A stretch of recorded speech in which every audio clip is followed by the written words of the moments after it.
নমস্কার বন্ধুরা, কেমন আছেন সবাই? আজকে নতুন একটি ভিডিওতে আপনাদের সবাইকে স্বাগত জানাই। আমার যে সমস্ত বন্ধুরা যে প্রান্ত থেকে দেখছেন সবাইকে জানাই বড়দের প্রণাম এবং ছোটদের অনেক অনেক ভালোবাসা জানিয়ে আজকের ভিডিওটি আমি শুরু করছি। আমি উমা মহারাষ্ট্র থেকে আপনাদের জন্য এই ছোট্ট ভিডিওটি নিয়ে এসেছি। আজ সকাল থেকে বেশ এক ঝলক বৃষ্টি হয়ে গেছিল। খুব জোরদার বৃষ্টিটা হয়েছিল, কিন্তু খুব ভালো লাগছিল। বেশ দুদিন একটু ঝিমঝিম করে হালকা বৃষ্টি হয়েছিল, কিন্তু আজ একদম সজোরে জোরদার বৃষ্টি হয়েছে।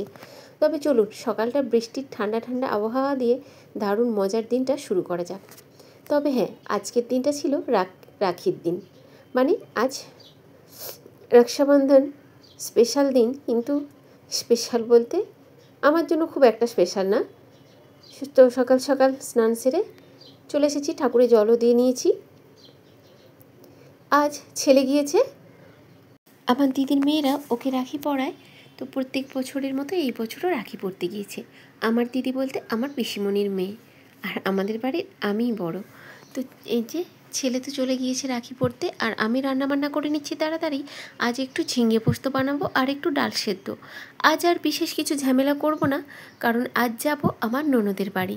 দিদিভাই অনেক করে ডেকেছেন রাখি পরানোর জন্য, আর প্রত্যেক বছর এই একটা দিনই তো ওই দিদি বাড়িতে যাওয়া হয়, তাই এই বছরও সবাই যাবে বলে ঠিক হয়েছে।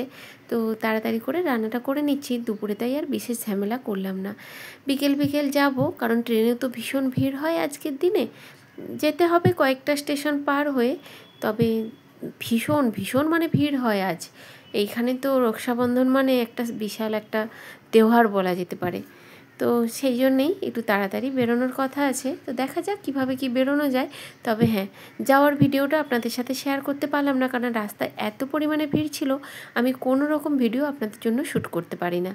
আর প্রচুর লাইন ছিল, সেই জন্য পুরোটা দিতে পারলাম না। তবে ওই রাখি পরানোর এক ঝলক দৃশ্য দিদির বাড়িতে আপনাদের সাথে আমি শেয়ার করেছি। দিদিভাই ভীষণ সুন্দর সুন্দর খাবার বানাতে পারেন, আর রান্নাও অপূর্ব করতে পারেন। তাছাড়া ওনার বৌমা খুব সুন্দর একটি কেকও বানিয়েছিলেন। সবটাই আপনাদের সাথে ভিডিওতে শেয়ার করছি। তবে হ্যাঁ, ভিডিওটা দেখতে থাকুন, আর আপনাদের সাথে আমি শেষের গল্পের অংশটা পুরোটাই শেয়ার করে নিচ্ছি আজ। ওই সেই ছোট্ট মেয়েটির লাল কাঁকুড়ে মাটির গ্রামের গল্পটা, হ্যাঁ ঠিক ধরেছেন, সেই মেয়েটির গল্প। সেই যে নিজে নিজে একাকিত্ব বন্ধু করে নিয়েছিল প্রকৃতিকে, সেই প্রকৃতির সাথেই সে মিলে মিশে খেলে ধুলে একা একা বেশ বড় হয়ে উঠেছে এখন। কিন্তু এখন প্রায় একটা পূর্ণ বয়সে পরিণত হয়েছে। মা বাবাকে অনেক দিন আগেই হারিয়েছে। ওই একা একা পাড়া প্রতিবেশীদের সাহায্য নিয়ে মানুষ মাঠে ঘাটে খেলে ধুলে বেড়ায়। আর ওই পাড়ার যে বাচ্চা বাচ্চা ছেলেগুলো, ওদের কাছে ও খুব প্রিয়। ও দিদিভাই, ও হাসি দিদিভাই, একটু বলটা ছুঁড়ে দাও, একটু কোড়ে ড্যাঙের গটিটা আমাকে ছুঁড়ে দাও না। এইভাবে বাচ্চারা খুব ভালোবেসে ডাকে দিদিভাইকে। আর ও ওই পুকুরের পা ঝুলিয়ে জলের মধ্যে পা ডুবিয়ে দোল খেতে থাকে।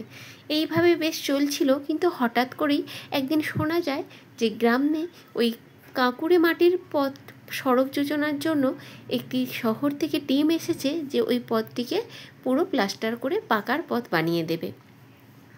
তো গ্রামের মানুষজন তো খুশি, কিন্তু হাসির ওসবে কোনো কিছু যায় আসে না, কারণ ও তো প্রকৃতিকে নিয়েই ব্যস্ত। ও কী করে পুতুল নিয়ে খেলবে, আর কিভাবে ওই নদীর ধারে গিয়ে নদীর মাটি তুলে শিবলিং বানিয়ে, আর ওই বাঁশবাগানের মধ্যে একটি মাদার গাছ আছে, তার থেকে ফল পেড়ে পুজো দেবে। ওর মাথায় এইসব ঘুরপাক খেতে থাকে। এইভাবেই বেশ এখনও চলছিল, কিন্তু বিয়ে কী জিনিস সেটা তার মাথায়ও আসে না। কিন্তু সময় কালক্রমে বলতে পারেন, ওই যে সড়ক যোজনার শ্রমিকগুলি এসেছিলেন, তাদের মধ্যে কিন্তু একটি অল্প বয়স্ক ছেলে ছিল। ওই 20 থেকে 25 বছর হবে, দেখতেও বেশ সুন্দর এবং লম্বা চওড়া, ভারী মিষ্টি ছেলেটি দেখতে। সময়ের ক্ষেত্রে বা সময়ের পাকে বলতে পারেন, হঠাৎ করেই ওই মেয়েটির সাথে দেখা হয় কোনো কালচক্রে, এবং ধীরে ধীরে তারা গভীর বন্ধুত্বে পরিণত হয়। কিন্তু দিন যায় দিন আসে, সড়কের কাজও এইভাবে হয়ে আসছে। সড়কের কাজ ধীরে ধীরে কমপ্লিট হয়ে গেল। তখন কি করবে? তখন তো এবার শ্রমিকদের ফেরার পালা, তারা তাদের নিজের বাসায় ফিরে যাবে। কিন্তু তখনই হঠাৎ করে হাসির মনটা ভেঙে গেল। জানতে পারলো যে সে যাকে এত গভীর বন্ধুত্ব করে ভেবেছিল, তার এবার যা ফেরার টাইম হয়ে গেছে। কিন্তু সড়ক কমপ্লিট হয়েছে, বেশ অনেকটা গভীরভাবে সম্পর্কে জড়িয়ে পড়েছিল মেয়েটি। ছেলেটি তাকে কথা দেয়, হাসি বিশ্বাস রেখো আমার ওপর, আমি ঠিক ফিরে আসবো তোমায় নিতে। কিন্তু সেই যে শহরের বাবু যে ফিরে গেলেন কাজ কমপ্লিট করে, আর এলেন না। হাসি দিন যায় দিন আসে, রোজ দিন গুনে পুকুরের পাড়ে গিয়ে বসে পাটা জলে ডুবিয়ে দোল দিতে দিতে ভাবে কবে আসবে সে। কিন্তু সেই ছেলের আর আশা হয় না। রোজ মাঠে পাড়ার ছেলেরা বলে, ও হাসি দিয়ে বলটা ছুঁড়ে দাও। হাসি দিয়ে আর আগের মতো বল ছুঁড়ে দেয় না। হাসি দিয়ে আর আগের মতো তাদের সাথে খেলা করে না। এইভাবেই কেটে যায়। বেশ কিছুদিন হলো হাসিকে নাকি আর দেখা যায় না। কোথায় গেছে কেউ জানে না। পাড়ার ওই মাঠের বাচ্চা ছেলেগুলো বলে হাসিদিকে নাকি তারা ওই পুকুরের পাড়ে পায়ে পা ঝুলিয়ে দোল খেতে দেখেছিল। তারপরে তাকে আর কেউ দেখেনি। সেই যে হাসি কোথায় হারিয়ে গেল, আজ কিন্তু তার আর কোনো অস্তিত্ব কেউ কোনোদিনও খুঁজে পায়নি। তো এইভাবেই হাসি নিজেকে নিজেই কোথায় যেন হারিয়ে ফেলেছিল। পরে শোনা যায় কেউ নাকি মাঠের প্রান্ত দিয়ে আসার সময় দেখেছিল তাকে, যে ওই জলে নাকি পা পিছলে পড়ে গিয়েছিল। কিন্তু তাকে আর কেউ তোলেনি জল থেকে, বা উঠে আসতেও দেখেনি। হাসি সাঁতার জানতো, কিন্তু কিভাবে সে আর ফিরে আসেনি সেটাই সবাই গ্রামের মানুষ অবাক হয়ে গেছিল। এইভাবেই হাসি একদিন নিখোঁজ হয়ে যায়, তার আর কোনো দিনই খুঁজে পাওয়া যায় না তাকে। হাসি এইভাবেই প্রকৃতির মাঝে নিজেকে বিলীন করে দিয়েছিল। তো চলুন, হাসির গল্প তো শোনালাম আপনাদের। আর দেখুন কেকটা দারুণ বানিয়েছিল, কিন্তু আসলে ছিল আজ ওই দিদিভাইয়ের নাতনির জন্মদিন। একটু ছোট্ট করে বাড়িতে আয়োজন করেছিল, বৌমা নিজে হাতে কেকটা বানিয়েছিলেন। দারুণ সুন্দর কেকটা খেতে হয়েছিল, কিন্তু আমরা সবাই খেয়েছি, আর আমার ছেলেও খেয়ে বলেছে মাম্মি ভীষণ সুন্দর সফট হয়েছে কেকটা। আর তারই পরে আমি এখন একটু ওই মাছগুলোকে বসে বসে দেখছিলাম। মাছগুলো না পাথরগুলোকে খাচ্ছে আর আবার ঠিক মুখ থেকে বের করে দিচ্ছে।